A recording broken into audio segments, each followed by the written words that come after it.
आज म हजुरलाई एउटा सानो कहानी भन्छु है।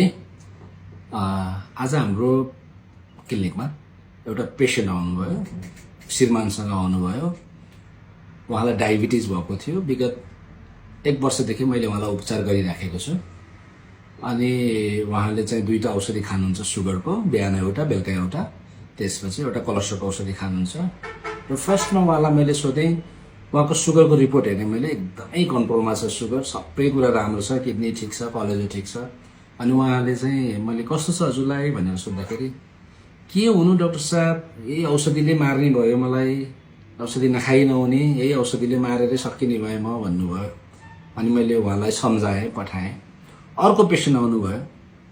अर्को पेसेन्टको पनि स्टोरी लगभग सेम छ। विगत 1-2 वर्षदेखि डायबिटिज छ, फिमेल पेसेन्टै हुन्छ 2 जना।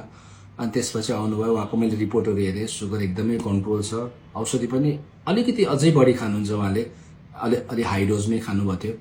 अनि उहाँलाई पनि सेम क्वेसन सोधेँ, कस्तो छ हजुरलाई।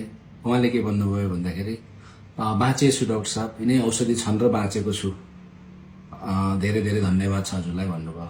अनि मलाई यसो लाग्यो, एउटै रोग, एउटै प्रवृत्ति, एउटै औषधि, हामी नेपाली एकजनाले रोगलाई अभिशापको रूपमा लिनुहुन्छ, औषधिलाई अभिशापको रूपमा लिनुभयो र यो औषधिले मलाई गलाउने भयो, यो औषधि खान नपर्यो हुन्थ्यो जस्तो सोच्नुहुन्छ भने, अर्को पेसेन्टले त्यही अवस्थामा चाहिँ मलाई यही औषधिले गर्दा म बाँचेको छु, मेरो मुटु ठिक भएको छ, मेरो निर्गोला ठिक छ, मेरो सुगर ठिक छ भनेर बुझ्नुहुन्छ। दोस्रो पेसेन्टको हस्बेन्ड वाइफ हाँसेर निस्किनु भयो। पहिलो पेसेन्ट चाहिँ जुन एकदमै निराश हुनुहुन्थ्यो, निस्किँदा पनि त्यति खुसी भएर निस्किनु भएन। हुन त उहाँको सुगर कन्ट्रोलमा छ, केही समस्या छैन। ल हेर्नुहोस् त, हाम्रो सोचाइले कति फरक पर्छ।